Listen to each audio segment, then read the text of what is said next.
9 ani de DSU, 90 de ani de protecție civilă. Fii atent, o să zburăm, da?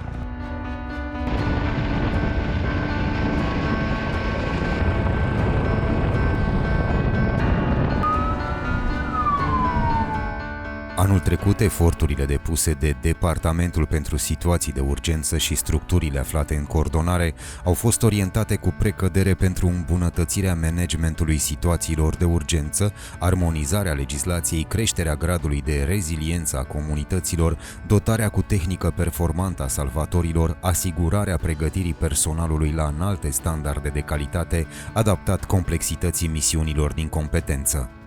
Situațiile de urgență din ultimii ani se remarcă prin complexitate, intensitate și dinamism, caracteristici care au presupus adaptarea rapidă a tuturor echipajelor de salvatori, pompieri, paramedici, medici și asistenți din cadrul serviciilor publice de ambulanță și din cadrul unităților de primiri urgențe, piloți, salvamontiști și voluntari în fața acestor situații și care au impus elaborarea de noi proceduri sau adaptarea procedurilor existente.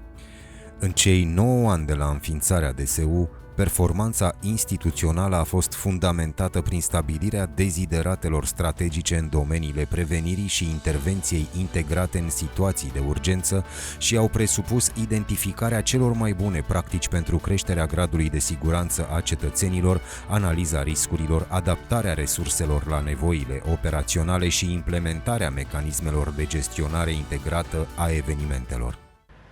Evoluția societății crește exponențial diversitatea și amploarea situațiilor de urgență și de aceea este important să acordăm atenția necesară consolidării sistemului integrat de intervenție din România, care și-a demonstrat eficiența în ultimii ani.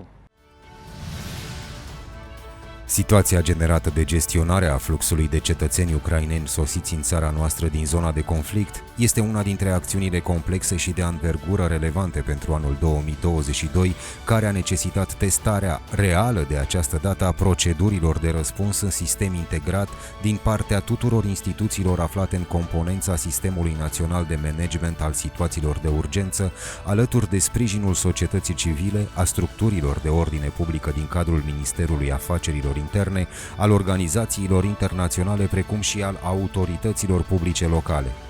Astfel, se poate afirma că răspunsul României la criza umanitară generată de războiul din Ucraina a fost în mod real unul de tip Whole Society Approach. Eu mulțumesc tuturor românilor și organizațiilor umanitare care din prima oră au fost prezente în vămi și au primit, așa cum se cuvine, pe refugiații din Ucraina. Dar merită, după părerea mea, subliniat că și autoritățile și-au făcut datoria, începând de la forțele Ministerului de Interne, la Consiliul Județean, la primării, care toate s-au implicat și au organizat munca, au adus forțe din altă parte și într-un timp record au realizat aceste tabere, fluxurile din vămi și așa mai departe, merită toată aprecierea. Eforturile au fost susținute în vederea soluționării în cele mai bune condiții a provocărilor noi apărute. Au fost dispuse măsuri imediate pentru operaționalizarea la nivel național și județean a centrelor de coordonare și conducere a intervenției, CNCCI, CJCCI, încadrate cu reprezentanți din cadrul DSU, IGSU și a autorităților și organizațiilor cu responsabilități și competențe în domeniu, iar în județele Suceava, Vaslui și Tulcea au fost operaționalizate puncte operative avansate, POA. Totodată, în cele 8 județe aflate la granița cu Ucraina și Republica Moldova, Satu Mare, Maramureș, Suceava, Botoșani, Iași, Vaslui, Galați și Tulcea, au fost operaționalizate 15 centre de tranzit pentru refugiați. În plus, DSU, sub coordonarea Mecanismului European de Protecție Civilă, a deschis primul centru logistic european pentru primirea, depozitarea, manipularea și transferul asistenței umanitare oferite de statele membre către Ucraina în județul Suceava. Astfel, prin intermediul hub-ului din Suceava, operat de Inspectoratul General pentru Situații de Urgență, s-au recepționat 62 de transporturi de asistență internațională. Mai multe utilaje și echipamente au fost transportate atât terestru cât și naval către autoritățile ucrainene, cu ajutorul a 321 de autocamioane din România, Franța, Italia, Bulgaria, Austria, Slovenia, Cipru, Grecia, Germania și Macedonia și al unei nave din Franța. Structurile aflate în coordonarea DSU, Inspectoratul General pentru Situații de Urgență, Inspectoratul General de Aviație al MEAI, cu eforturi susținute și integrate, au obținut reala performanță de a absorbi sau angaja prin contracte definitive în perioada 2015-2023 fonduri europene nerambursabile de aproximativ 1 miliard de euro. Structurile Ministerului Afacerilor Interne se află într-un proces continuu de dezvoltare, investițiile în capabilități constituind o prioritate asumată și pusă în practică. Un obiectiv esențial susținut de la nivelul DSU l-a constituit înnoirea parcului auto cu auto speciale și echipamente de ultimă generație pentru salvatori, ambulanțe, elicoptere, avioane de transport medical, nave de căutare-salvare pe mare, dar și alte dotări care sprijină salvatorii în îndeplinirea misiunii nobile de a salva vieți.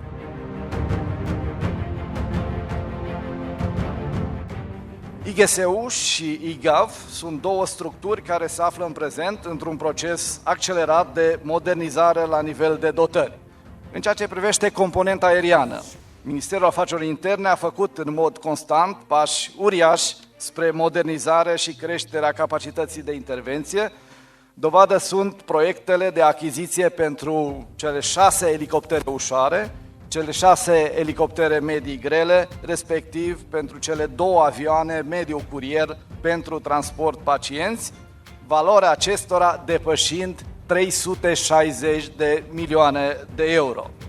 Intrarea în dotarea Ministerului Afacerilor Interne a acestor aeronave va oferi instituției noastre o capacitate unică în această zonă a Europei, în domeniul salvării de vieți și intervențiilor în situații de urgență. DSU alături de IGSU și-au canalizat eforturile înspre pregătirea personalului specializat în salvarea de vieți omenești. Astfel, în cursul anului trecut la Târgu Mureș a avut loc un exercițiu EU-MODEX pentru pregătirea salvatorilor în cazul unui accident chimic la care au participat toate structurile aflate în coordonarea și coordonarea operațională a DSU alături de mai mulți reprezentanți internaționali. Dar asta nu a fost tot. În parteneriat cu Regatul Hașemit al Iordaniei, DSU a realizat în Amman un exercițiu bazat pe simulare virtuală EU Host Nation Support TTX sub egida proiectului Host Nation Support Outside the European Union. Prin aplicarea diferitelor scenarii de realitate virtuală, exercițiile pun participantul în situații dificile, obiectivul acestora fiind creșterea nivelului calitativ al răspunsului în cazul unor dezastre, dezvoltarea sistemului de coordonare al intervenției la situații de urgență și formarea continuă a profesioniștilor și voluntarilor din acest domeniu, respectiv medici, asistenți, pompieri, piloți, dar și îmbunătățirea proceselor de cooperare interinstituțională și internațională pentru o reacție rapidă și eficientă într-o situație reală.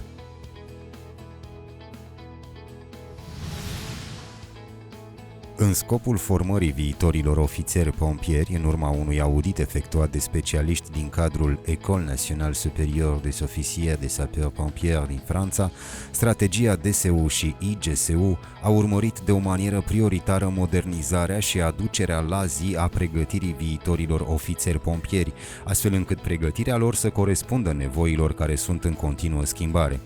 În consecință, începând cu anul universitar 2022-2023, pregătirea ofițerilor pompieri se va realiza pe 2 paliere, și anume pregătirea în domeniul protecției civile și a stingerii incendiilor, respectiv în domeniul prevenirii. Un alt obiectiv de reală importanță în domeniul consolidării rezilienței este reprezentat de pregătirea populației. Anul trecut, DSU, alături de structurile aflate în coordonare, au continuat misiunile specifice de informare a cetățenilor prin promovarea continuă a ghidurilor ce se regăsesc la platforma Fi Pregătit, instrument esențial care permite fiecărui om să conștientizeze impactul diferitelor situații de urgență asupra comunităților, dar să și afle cum să acționeze înainte, în timpul și după un eveniment major. Totodată, prin aplicația DSU, care vine în completarea sistemului RoAlert, utilizatorii pot primi mai multe tipuri de alerte, pot afla care sunt atenționările meteorologice curente, cum să reacționeze în situații de urgență pe baza informațiilor regăsite pe Platforma Națională de Pregătire pentru Situații de Urgență Fi Pregătit, cum să acorde primul ajutor și pot avea acces continuu la știri de ultimă oră în domeniul situațiilor de urgență venite direct din partea tuturor structurilor cu competențe în gestionarea situațiilor de urgență. Pregătirea și prevenirea sunt instrumente de o valoare incontestabilă în creșterea capacității de a face față situațiilor de criză și de urgență. Pregătirea populației pentru situații de urgență este esențială. Un cetățean care are cunoștințele pentru a evalua riscurile și a acționa corect într-o situație limită va ști cum să se protejeze și să salveze viața celor din jur.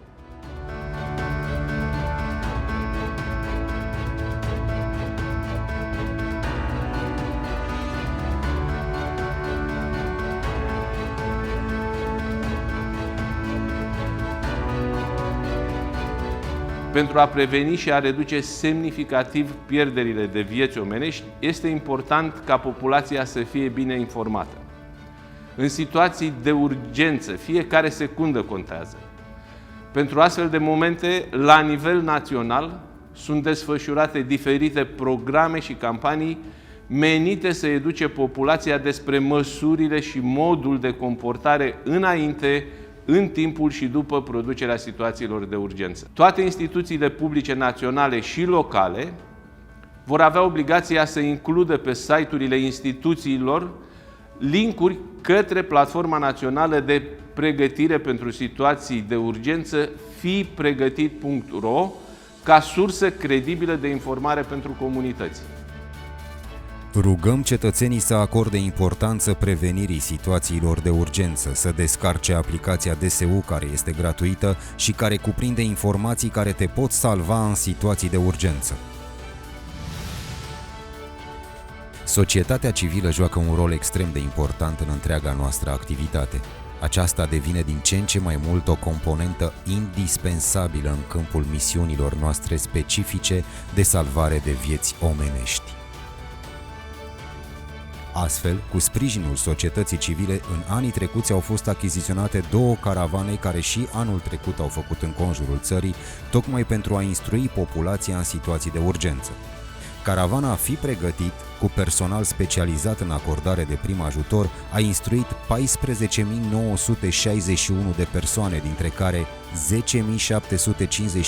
elevi, cu privire la manevrele salvatoare de viață. De asemenea, Centrul Mobil pentru Răspuns la Situații de Urgență, caravană care simulează mai multe situații de urgență, cu tremuri, incendii, fenomene meteo extreme, a instruit 27.182 persoane, dintre care 17.593 elevi. Cele 2 caravane au fost achiziționate cu sprijinul Fundației pentru SMURD, Kaufland România și Fundația Vodafone. Și în anul 2022 a continuat extinderea programului național de dotare a celor mai aglomerate orașe din țară cu motociclete de intervenție urbană capabile să scurteze timpul de răspuns la cazurile grave atunci când fiecare secundă contează. Anul trecut, 2 motociclete SMURD au fost oferite municipiului Târgu Mureș, urmând ca în anul 2023 alte orașe să beneficieze de acest program. Dintre acestea amintim Sibiu, Oradea și Ploiești. Acest program a fost implementat de Fundația pentru SMURD cu sprijinul Lidl România. România, prin misiunile internaționale de sprijin oferite altor state puternic impactate de situații de urgență majore, pompierii români alături de personalul medical și voluntarii aflați în coordonarea operațională a DSU sub conducerea Mecanismului European de Protecție Civilă au devenit adevărați furnizori de protecție civilă la nivel internațional. Acest lucru atrage după sine și o responsabilitate enormă, și anume aceea de a continua pregătirea salvatorilor și creșterea capacității de reacție a acestora. Pe parcursul anului 2022, salvatorii noștri au acționat în Grecia prin 2 contingente mobilizate în scopul prepoziționării în zonele elene afectate de incendii de pădure. Astfel, 133 de pompieri salvatori români cu tehnică modernă aflată în dotare au sprijinit autoritățile elene în limitarea propagării incendiilor de vegetație pe toată durata lunii iulie. Totodată, o altă misiune pe care pompierii români au realizat-o în cursul verii trecute a fost în Franța, în regiunea Bordeaux.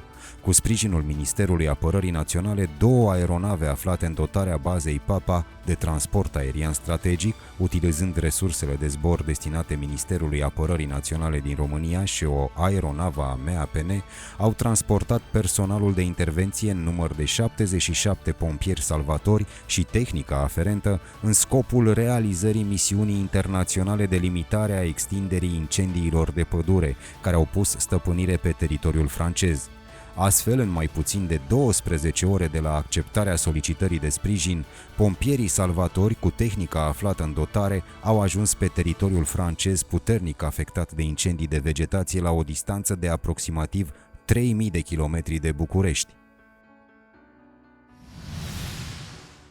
În plan internațional, acțiunile de creștere a rezilienței și continuarea relațiilor bilaterale în zona managementului situațiilor de urgență pentru pregătirea comună a salvatorilor români și străini a continuat.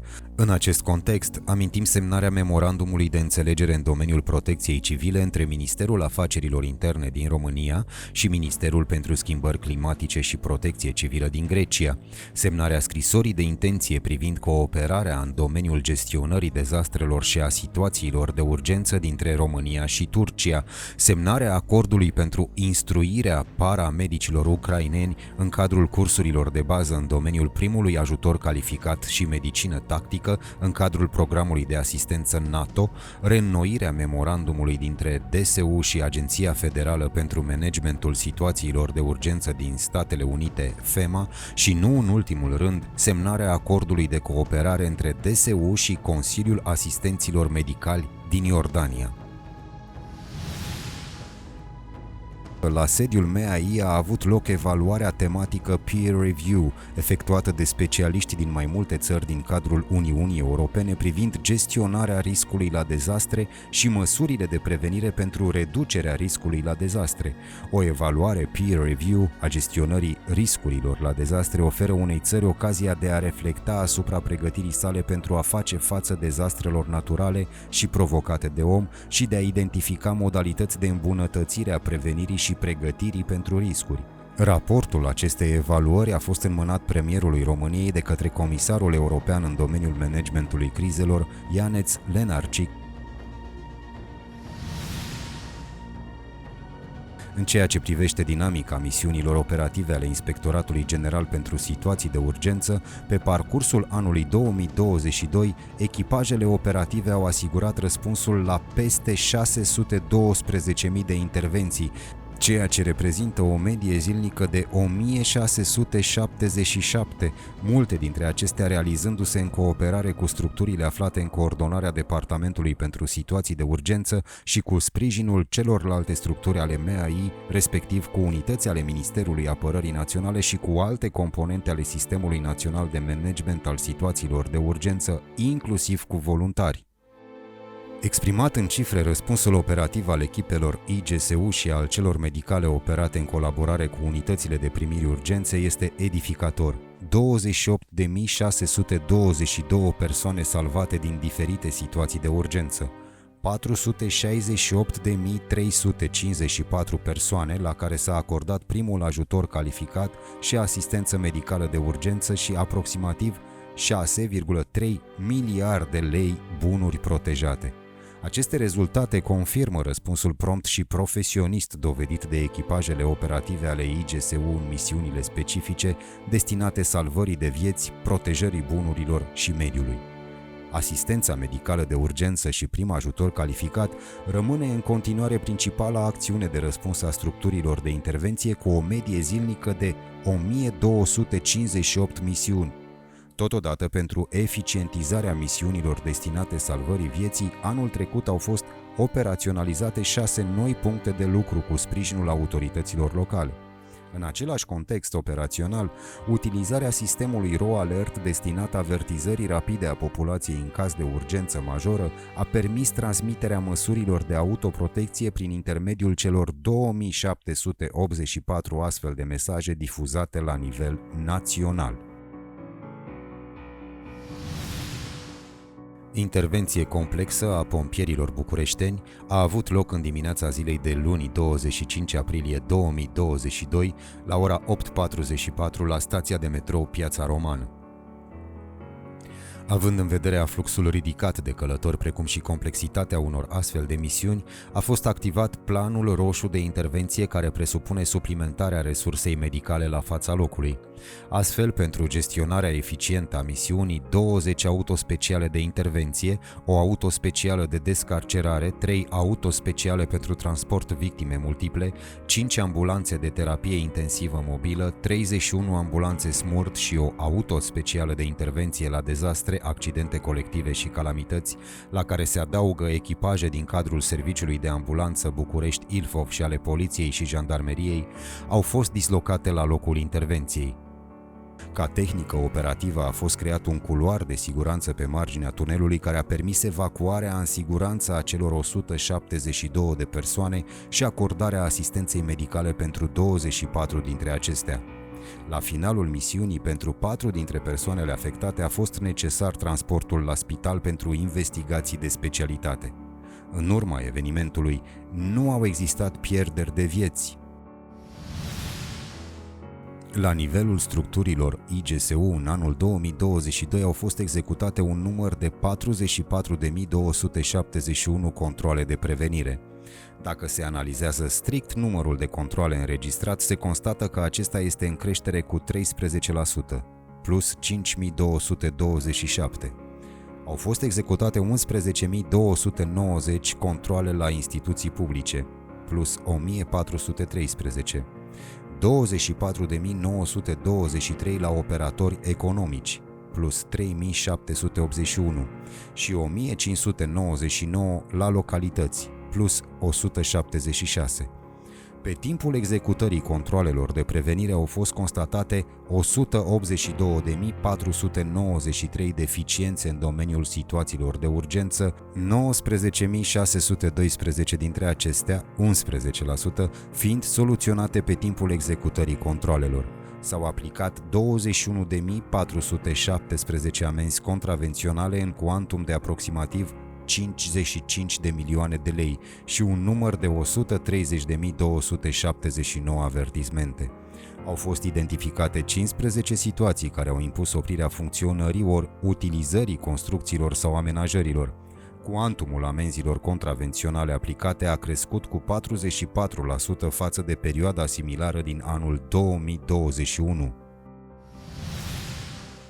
S-au făcut demersuri către partenerii instituționali din domeniul privat în vederea realizării printurilor, fiind realizate și distribuite de către inspectoratele județene și București-Ilfov un număr de 1.487.150 afișe, flyere, stickere și door hanger-uri.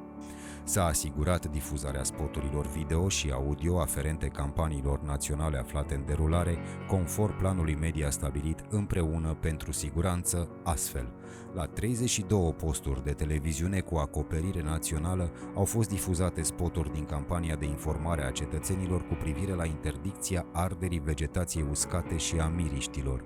De asemenea, au mai fost difuzate spoturi de conștientizare a populației pe alte două tipuri de risc, înnec și electrocutare. În acest sens au fost difuzate cele 3 spoturi audio pe 2 posturi de radio cu acoperire națională, totalizând un număr de 702 difuzări. În anul 2022 s-au produs 43.234 incendii cu o medie zilnică de 118 evenimente, ceea ce reprezintă 7,1% din totalul situațiilor de urgență generate de manifestarea tipurilor de risc la nivel național. Dintre acestea, ponderea majoritară a fost înregistrată la locuințe, 16%, vegetații uscate, 55%, anexe gospodărești 6% și altele 23%. De menționat este faptul că numărul incendiilor a crescut cu 41% față de anul 2021 din cauza creșterii numărului incendiilor de vegetație uscată cu 85%. În medie, 27 gospodării au fost afectate de incendii în fiecare zi. Principalele cauze generatoare ale evenimentelor au constat în exploatarea echipamentelor electrice defecte sau improvizate, 26%, foc deschis, 20%, coșurilor de fum defecte sau necurățate, 15%, fumat fără respectarea normelor, 9% și acțiuni intenționate, 7% din totalul incendiilor. În urma incendiilor au decedat 315 persoane, din care 10 copii, iar alte 742 au suferit diferite traume, din care 40 copii. Timpul mediu de răspuns la incendii la nivel național în anul 2022 a fost de 14 minute, în creștere cu 1 minut față de anul 2021 și timpul mediu de intervenție se situează la 1 oră și 19 minute, cu 2 minute mai puțin față de cel din 2021. Resursa umană reprezintă una dintre marile provocări ale IGSU în condițiile în care în ultimii 10 ani au fost înregistrate pierderi constante de personal. Deși în anul 2022 au existat persoane care au plecat din sistem, organizarea susținută a procedurilor de ocupare a posturilor vacante a făcut posibilă atingerea procentului de aproape 80% personal încadrat la finalul anului. Completarea personalului de intervenție cu soldați profesioniști și-a dovedit pe deplin beneficiile pentru creșterea capacității de reacție în fața diferitelor tipuri de risc. La nivelul Inspectoratului General de Aviație, un moment extrem de important a fost constituit de operaționalizarea celui de-al 10-lea punct de operare aeromedicală la Brașov. Acesta se alătură celui de-al 9-lea astfel de punct, inaugurat la sfârșitul anului 2021 în Caransebeș, ambele deservind și zona montană pentru intervenții privind salvarea vieții cetățenilor prin coordonare integrată cu serviciile Salvamont. Prin dezvoltarea acestui gen de infrastructură de salvare, ne dorim să fim cât mai aproape de oameni, de puncte critice, de zone greu accesibile, unde elicoptere SMURD dotate cu sisteme de intervenție speciale, de tip troliu, să intervină rapid, în mod profesionist, pentru a salva vieți. Aceasta este misiunea declarată și asumată a structurilor de urgență din cadrul Ministerului Afacerilor Interne, iar cifrele vorbesc de la sine despre această nobilă misiune, îndeplinită eficient, cu dăruire și în sprijinul oamenilor. Prin planul cadru de alocare a resursei de aviație a Inspectoratului General de Aviație, în anul 2022 au fost prevăzute 18.000 de ore de zbor în sprijinul structurilor operative ale MAI, misiuni SMURD, instruire, pregătire personal navigant și rezervă la dispoziție pentru alte misiuni, fiind executate 9.447 de ore de zbor, reprezentând 52% astfel. Misiuni de sprijin, structuri operative MAI, 1725 ore de zbor, 18% din cele alocate. Misiuni SMURD, 6488 de ore de zbor, 69% din cele alocate. Zbor instrucție personal navigant IGAV, 1068 ore de zbor, 11% din cele alocate. Alte misiuni, 166 ore de zbor, 2% din cele alocate. Ponderea cea mai mare, 69%, fiind reprezentată de misiuni SMURD, respectiv 6488 ore de zbor. În urma acestor misiuni au fost salvate 4288 persoane, cu 31% mai multe decât în anul 2021. În ceea ce privește misiunile de salvare cu troliu, piloții GAV împreună cu personalul medical SMURD și în colaborare cu Salvamont au realizat 31 de misiuni operaționale în scopul salvării de vieți.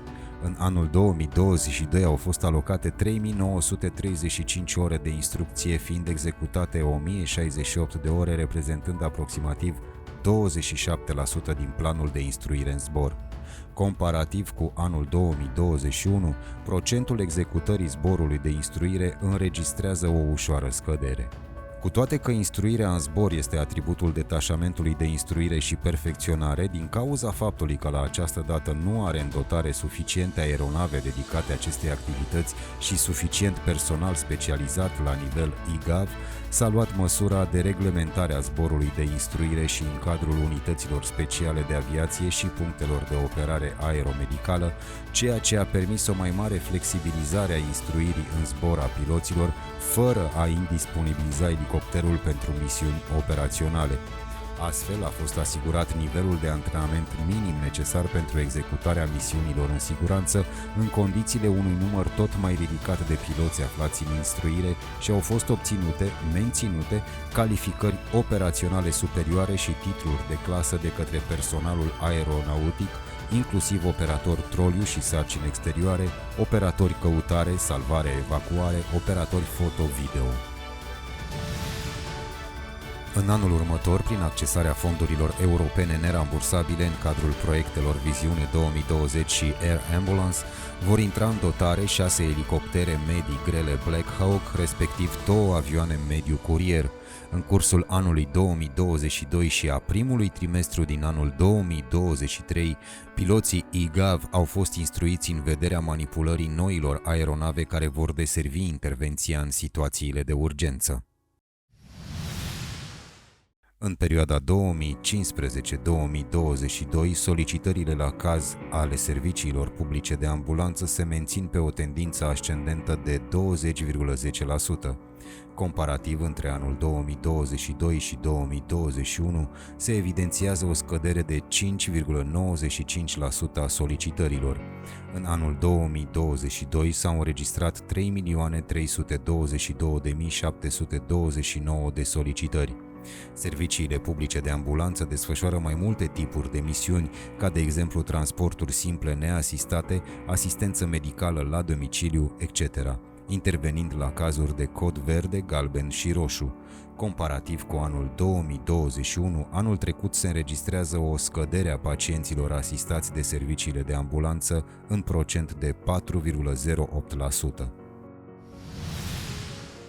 Din punct de vedere al încadrării pe coduri de culoare a pacienților, la pacienții de cod roșu observăm o creștere de 3,31% comparativ cu anul 2021, o creștere de 6,22% la pacienții de cod galben față de 2021 și o scădere de 27,75%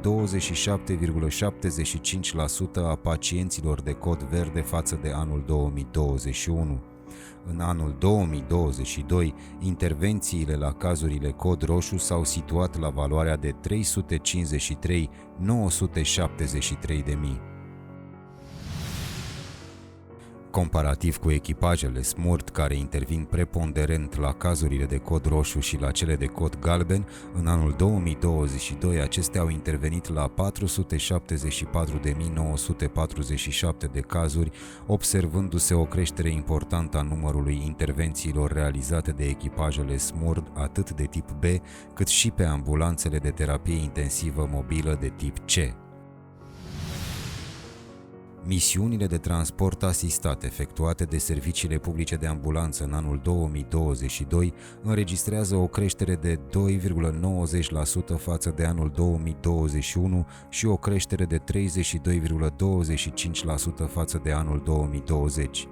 Misiunile de transport neasistat efectuate înregistrează o scădere în valoare de 7,41% în anul 2022, comparativ cu anul 2021 și o scădere de 8,08% în anul 2022, comparativ cu anul 2020. În ceea ce privește rata de succes la resuscitare a persoanelor aflate în stop cardiorespirator asistate de echipajele serviciilor de ambulanță, procentul de 9% se încadrează în valoarea europeană care este între 8 și 13%. La nivelul personalului serviciilor de ambulanță se observă o scădere în procent de 4,04% față de 2021, cu o cifră de 11.744 de persoane. La nivel național, numărul medicilor care își desfășoară activitatea pe ambulanțele SAJ se observă o scădere în procent de 2,17%. Dat fiind faptul că pe durata pandemiei a fost suspendat programul de pregătire pentru obținerea atestatului în medicină de urgență, situația medicilor care dețin atestatul este staționară. Comparativ cu anul 2021, în anul 2022 se observă o creștere de 12,81% a încadrărilor pentru asistenți medicali cu studii superioare, precum și o creștere cu 1,08% a încadrărilor pentru asistenți medicali cu studii medii. De asemenea, comparativ cu anul 2021, în anul 2022 la categoria șoferi autosanitară se înregistrează o creștere a personalului în procent de 0,37%, precum și o scădere de 0,22% la categoria ambulanțieri. Conform graficelor, în ceea ce privește vechimea ambulanțelor între 0 și 5 ani, avem un procent de 34,66%, 0,66% între 5 și 7 ani, 13,69% între 7 și 10 ani și 50,99% peste 10 ani. La nivelul Departamentului pentru Situații de Urgență s-a întrunit la începutul anului 2023 o comisie de specialiști cu o reprezentare largă atât din cadrul serviciilor de ambulanță cât și din cadrul UPU-SMURD și al inspectoratelor pentru situații de urgență, care a urmărit revizuirea specificațiilor tehnice pentru ambulanțele care vor fi achiziționate, astfel încât dotarea acestora să fie în conformitate cu toate evoluțiile tehnicii și ale tehnologiilor medicale actuale. Toate acestea contribuie la realizarea caietului de sarcini și începerea demersurilor de achiziție a 1200 de ambulanțe. La nivelul SMURD, comparativ cu anul 2021, se prezintă o creștere de 0,71% la intervențiile medicale de urgență, o creștere de 1,21% la intervențiile la accidente rutiere, precum și o scădere de 12,68% a alertelor false. Din grafic se observă un număr mult mai mic de refuz pentru transportul la spital atunci când vorbim de echipajele de terapie intensivă mobilă.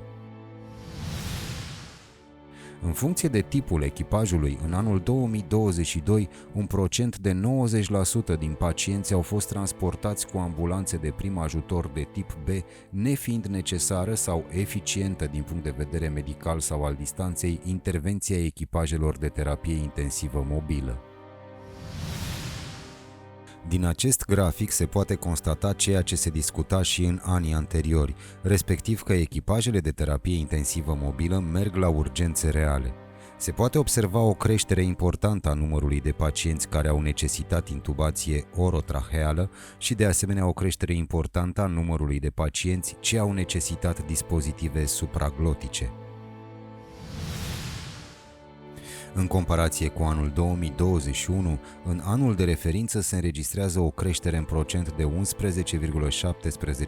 a numărului de persoane asistate medical de echipajele SMURD, precum și o creștere în valoare de 23% a numărului de copii asistați medical de către aceștia. Atât numărul persoanelor adulte cât și numărul copiilor asistați medical sau de echipaje de prim ajutor calificat din cadrul SMURD prezintă o evoluție de la an la an semnificativă, fiind creșterea din anul 2022 față de cea din 2021, 11,17%, respectiv 23%. Văzând media europeană între 8 și 13% procent de persoane la care s-a obținut ritm cardiac post-resuscitare, putem spune că cele 14% din persoanele resuscitate de echipajele SMURD se încadrează în media europeană, depășind-o cu 1%. La nivelul unităților de primiri urgențe se observă adresabilitatea în creștere în serviciile de urgență odată cu scăderea cazurilor de COVID-19 cu un procent de 31,33% față de 2021. Din graficul cu triajul cazurilor sosite la UPU, rezultă că 15% din cazuri reprezintă cazurile de cod roșu și galben, iar alte 15% reprezintă cazurile de cod albastru și alb, cazuri ce ar fi putut să fie rezolvate în altă parte decât în UPU. Cele 70% din cazuri sunt de cod verde, necesitând îngrijiri și investigații în UPU, chiar dacă viața acestora nu este pusă în pericol imediat. Cazurile clasificate sub codul verde includ pacienții cu fracturi de membre, plăgi, dureri abdominale și alte afecțiuni care necesită consulturi medicale și investigații în regim de urgență. În anul 2022, 69,61% din totalul de prezentări au ajuns la unitățile de primiri urgență cu mijloacele proprii. Pe de altă parte, trebuie subliniat că unii dintre pacienții sosiți cu mijloacele proprii pot avea situații grave care le pun viața în pericol, iar mai mulți prezintă probleme acute ce nu pot fi rezolvate în altă parte și care necesită în mai multe situații chiar internarea. Din acest grafic putem trage următoarea concluzie și anume că managementul pacientului grav a fost mai bine gestionat de către echipajele de terapie intensivă SMURD, aplicându-se o conduită medicală adecvată pacientului încă de la momentul preluării acestuia. Numărul manevrelor medicale efectuate în UPU-CPU au fost în creștere în contradicție cu numărul prezentărilor, ceea ce ne face să spunem că deși jurnalul prezentărilor a fost mai mic, o parte din pacienții prezentați în UPU au fost în stare mai gravă și necesitau mai multe resurse. Deficitul de medici de medicină de urgență din UPU-CPU a fost ușor corectat în anul 2022. Numărul total de medici este în trend ascendent cu o creștere de 9,05% față de 2021. În ceea ce privește numărul asistenților medicali, în anul 2022 avem o creștere de 1,50%. În cursul anului 2022 s-a continuat cu modernizarea unităților de primiri urgențe folosind fonduri nerambursabile sau prin împrumut de la Banca Mondială. Astfel au fost modernizate și deschise pacienților unitățile de primiri urgență din Bistrița, Botoșani și Brașov. În anul 2022, salvamontiștii au fost solicitați să intervină la 6.926 acțiuni de salvare și de acordare a primului ajutor medical, acțiuni în care au fost asistate un număr de 7.981 persoane. Dintre aceste acțiuni, un număr de 4.411 de intervenții au avut loc în sezonul de iarnă, 3.336 pe domeniile de practicare a sporturilor de iarnă, 1.075 acțiuni în afara domeniilor schiabile. Restul de 2515 acțiuni s-au înregistrat în sezonul de vară, iar 145 de acțiuni în locuri greu accesibile din afara zonei montane și la care structurile Salvamont au fost solicitate să intervină. Un număr de 2703 cazuri au fost predate pentru transport către unitățile medicale specializate, serviciilor de ambulanță și SMURD, 117 cazuri au fost salvate cu ajutorul elicopterelor SMURD IGAV, iar 88 cazuri au fost predate Serviciului de Medicină Legală. Pentru anul 2023 ne propunem continuarea dezvoltării și consolidării sistemului integrat de urgență. În mod deosebit, anul 2023 va fi caracterizat prin finalizarea livrărilor echipamentelor și finalizării proiectelor finanțate din fonduri europene pentru perioada 2014-2022. Dezvoltarea resursei umane rămâne una dintre cele mai importante ținte pentru DSU și pentru toate structurile aflate în coordonare sau în coordonare operațională a acestuia. Cert, rămâne faptul că organizarea integrată, coordonarea și comanda unică, dar și răspunsul integrat în situații de urgență rămân cea mai eficientă abordare care în final salvează vieți. 9 ani de DSU, 90 de ani de protecție civilă.